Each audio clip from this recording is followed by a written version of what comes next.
Kay Panday. Kahit na makapangyarihan si Panday, hindi siya uubra sa akin. Dahil ako si Lizardo! Ang hari ng kadiliman. Kahit ang aking mga alagad na si Muymoy ang tatalo kay Panday.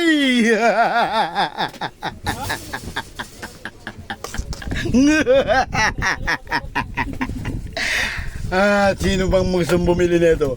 Binibenta ko 30 pesos, mabilisan lang. Pandagdag lang pang milk tea. Kulang ang pera ni Aye. Pandagdag ng pang milk tea, kaya bayaran nyo ng 30 pesos. Kung ayaw nyo, bahala kayo sa buhay nyo.